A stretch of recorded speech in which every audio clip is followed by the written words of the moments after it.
Once hailed as a symbol of modernity and elegance, how did Asma al-Assad become one of the most controversial figures in the Middle East? Why is she now called the First Lady of Hell? This chilling question sets the stage for a gripping exploration of her transformation from a Western darling to a polarizing figure in global politics. December 8, 2024 was a historic day for Syria. In Damascus, people gathered to celebrate the fall of a regime known for horrific acts, the deaths of over 500,000 people and the displacement of millions during a long and brutal civil war. The Assad family had ruled Syria with absolute power for more than 50 years, first under Asma al-Assad for 30 years, and then under his son Bashar for over 24 years. Finally, opposition forces overthrew Bashar, ending their harsh rule and 13 years of civil war. Throughout Bashar's presidency, his wife Asma stood firmly by his side, changing from a quiet figure of hope into a strong supporter of his regime. Asma Fawaz, born on August 11, 1975 in London, grew up in a Syrian-British family that valued education and ambition. Her father, Fawaz, was a cardiologist, and her mother, Sahar, served as a diplomat at the Syrian embassy in London. Raised in Acton, West London, Asma attended local schools before completing her education at Queen's College and King's College London, where she earned a first-class honours degree in computer science and French literature. Following her graduation in 1996, Asma began her career as an economics analyst at Deutsche Bank and later joined JP Morgan's investment banking division. Her work focused on biotechnology and pharmaceuticals, where she developed critical analytical skills that she credited with shaping her understanding of business operations. At the height of her career, she was poised to pursue an MBA at Harvard University, when her life took a significant turn. Asma met Bashar al-Assad in the late 1990s while he was training to become an ophthalmologist in London. Their relationship blossomed into marriage on December 13, 2000, shortly after Bashar succeeded his father, Hafez al-Assad, as president of Syria. Initially portrayed as a modern and elegant First Lady, Asma was celebrated for her Western education and progressive ideals. She was often likened to Syria's Princess Diana due to her charm and public persona. As First Lady, Asma al-Assad engaged in various initiatives aimed at social and economic reform within Syria.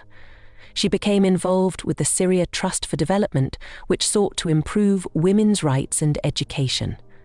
However, this image of a progressive reformer began to unravel as the Syrian civil war erupted in 2011. Despite her previous advocacy for social issues, Asma faced intense scrutiny for her silence during the government's violent crackdown on protests. Her reputation further deteriorated when leaked emails revealed her indulgence in luxury shopping amidst the chaos of war.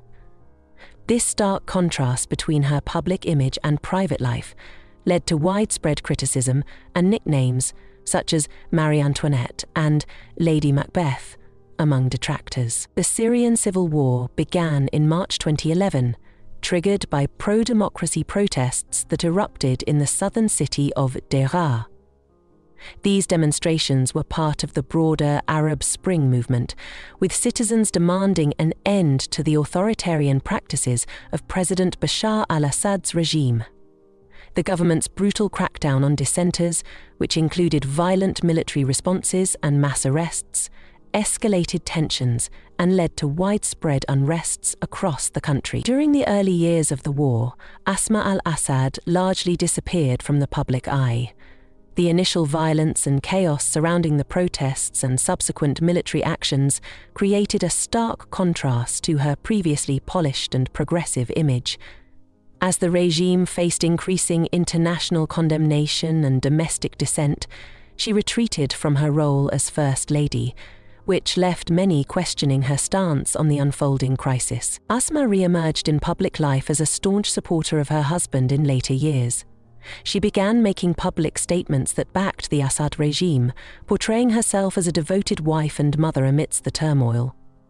Her appearances included controversial media engagements where she emphasized themes of resilience and family values, attempting to humanize the regime during a period marked by severe humanitarian crises and accusations of war crimes against government forces. This transformation highlighted a stark contrast between Asma's earlier image as a potential reformer and her later portrayal as complicit in the regime's actions.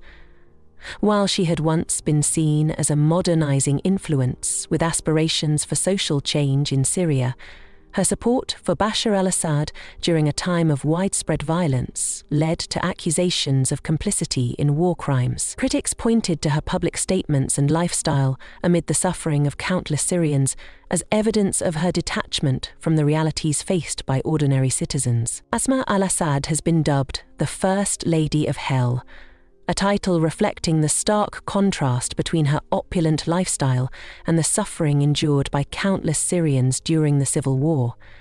This label stems from several allegations and reports that paint a troubling picture of her role and influence within the Assad regime, and reports have surfaced detailing Asma's extravagant lifestyle, which included luxury shopping sprees and designer outfits, all while millions of Syrians faced starvation and dire humanitarian conditions. For instance, during a time when her husband's regime was enforcing brutal sieges on cities, Asma was found to have placed orders for thousands of pounds worth of luxury goods, including high-end jewelry and fashion items. This stark disparity between her lavish life and the struggles of ordinary citizens has fueled public outrage and contributed to her controversial reputation. Asma's influence extended beyond mere appearances. She reportedly played a significant role in government decisions and propaganda campaigns. Investigations have indicated that she had sway over economic policies, particularly those managing Syria's ongoing economic crisis. This included involvement in key decisions regarding food and fuel subsidies and the management of foreign assistance through the Syria Trust for Development, which facilitated reconstruction efforts in regime-controlled areas. Such actions have led to accusations that humanitarian aid was either blocked or misused under her watch, further entrenching her image as complicit in the regime's oppressive tactics. Following the collapse of Bashar al-Assad's regime in December 2024, Asma's life in exile has continued to reflect her previous excesses. Reports indicate that she sought refuge in Russia, where she maintained a lifestyle characterized by luxury and detachment from the realities faced by her compatriots. Images from her former residences revealed rooms adorned with gold-leafed walls and high-end furnishings, starkly contrasting with the devastation experienced by many Syrians. Asma al-Assad's moniker as the First Lady of Hell encapsulates not only her luxurious lifestyle, but also her perceived complicity in the Assad regime's atrocities. Her legacy is marred by allegations of corruption, influence over oppressive policies, and a profound disconnect from the suffering of the Syrian people. The international community's reaction to Asma al-Assad's role during the Syrian civil war has been largely negative, marked by sanctions and significant backlash from Western media. Both the European Union and the United States have imposed sanctions on Asma al-Assad as part of broader measures against the Assad regime.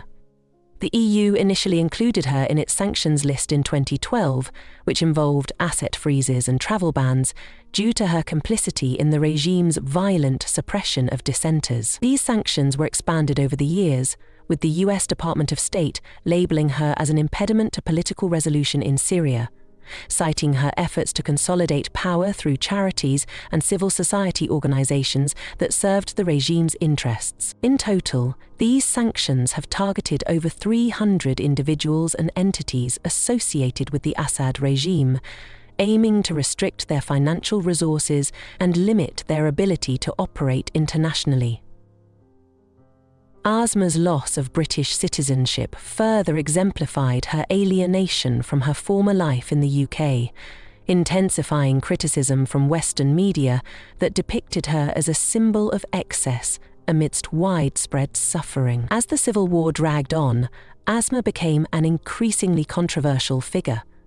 A leaked email from 2012 revealed her jokingly referring to herself as the real dictator.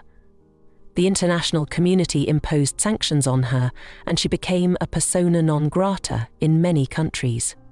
In 2018, Asma revealed she was battling breast cancer. Though she announced her recovery a year later, her health challenges resurfaced in 2024 with a diagnosis of acute myeloid leukemia. The fall of the Assad regime in December 2024 marked the end of an era.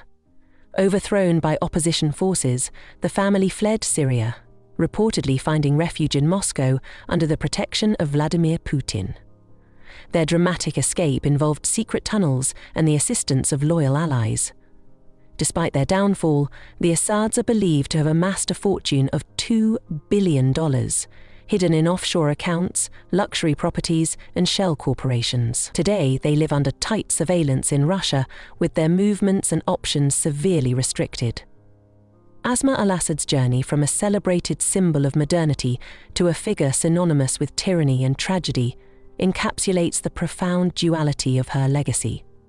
Once hailed for her potential to bring about reform in Syria, she has become emblematic of the oppressive regime that has inflicted immeasurable suffering on its people. This transformation raises critical questions about accountability.